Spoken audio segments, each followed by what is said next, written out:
Redditors who have left your fiancé at the altar, why did you do it, and what happened? A guy I knew did this. He was a nice, laid-back guy marrying a toxic person. I can't get into the details because I didn't know him too well, but apparently his friends had been telling him to break it off from the beginning. They had a final intervention for him the morning of the wedding and they finally convinced him to just leave. He showed up at this festival I was at during what was supposed to be his wedding.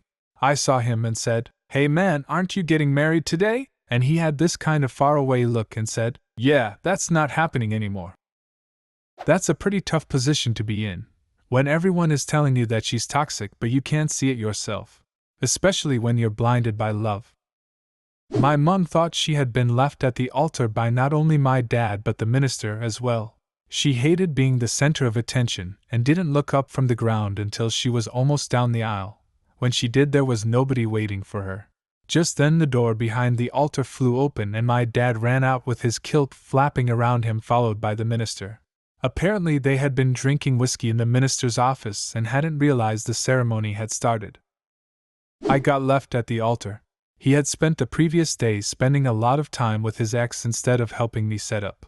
I yelled at him about it because he was late and hadn't helped at all.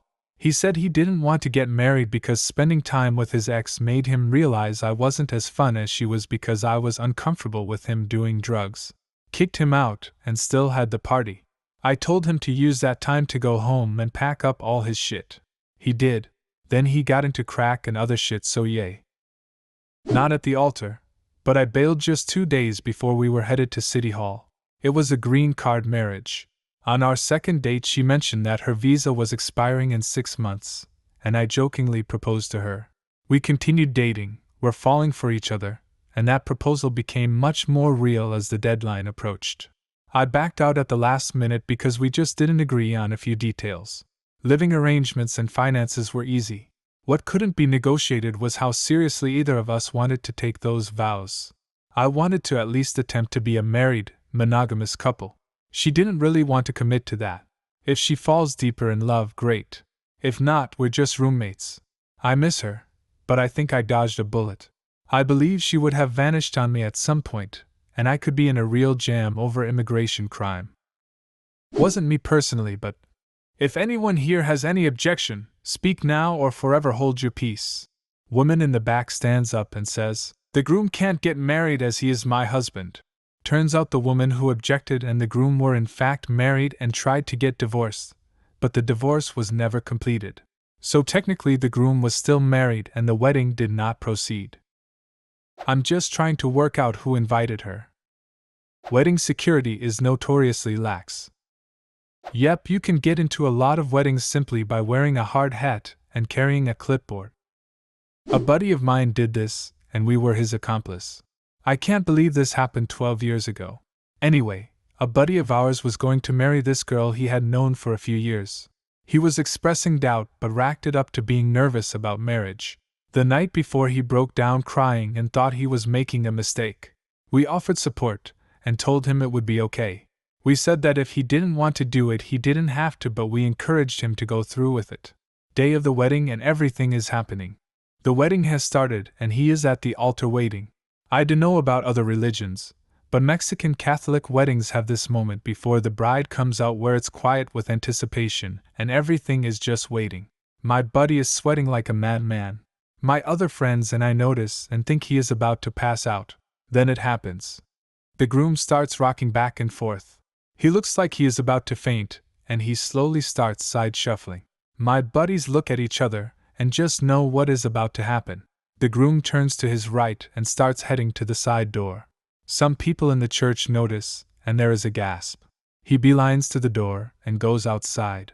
Me and my buddies follow him. At this point I just thought he needed air. Nope. He heads straight towards the sports car he had rented. We yell at him, and he yells at us to get in, and we do.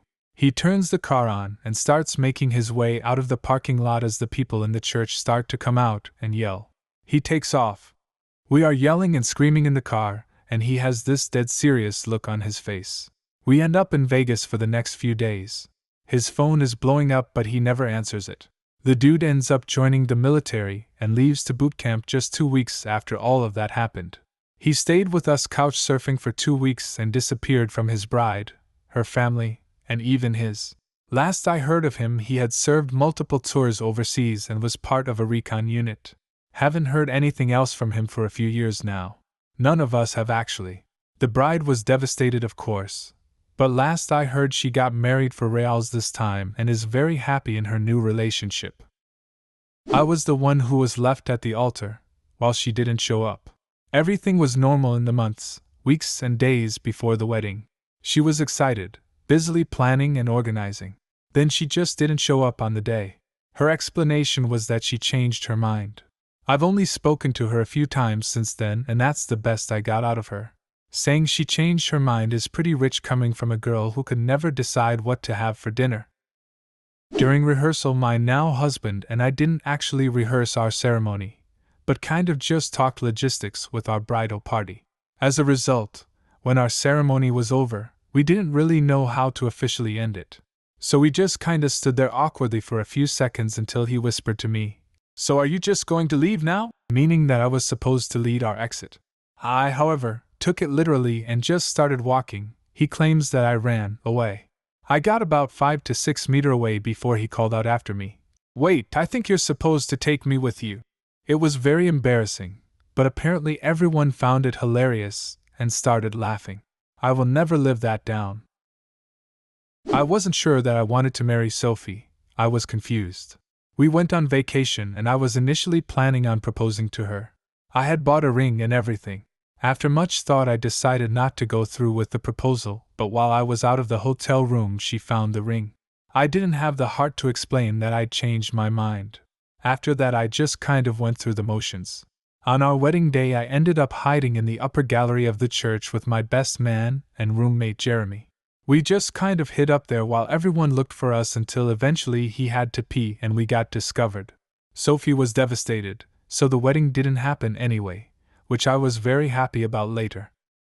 Not quite at the altar, but I was left several weeks before my wedding. And by left, I mean my fiancé insisted he was stressed out with work and needed some time, when in reality he wanted to move his new, pregnant girlfriend into our house while I was out of town. So, the initial aftermath was indescribable. Frankly, about 85% of our wedding was set up. Calling and explaining this to vendors was a total blast. Not to mention the crippling depression I fell into and loss of a whole life I had built with someone I had trusted. I didn't leave my parents' house for over a month afterward. I also had to deal with my family and his, and our friends, since he felt no reason to explain this to his side or anyone else, and just assumed I'd do it or they'd figure it out. To say it was a fucking disaster is a huge understatement. I'm still recovering, mostly financially, but therapy has done wonders. My ex has a lot of mental issues and hid them well, and I've gotten to a place where I know I'm better off and dodged a huge bullet.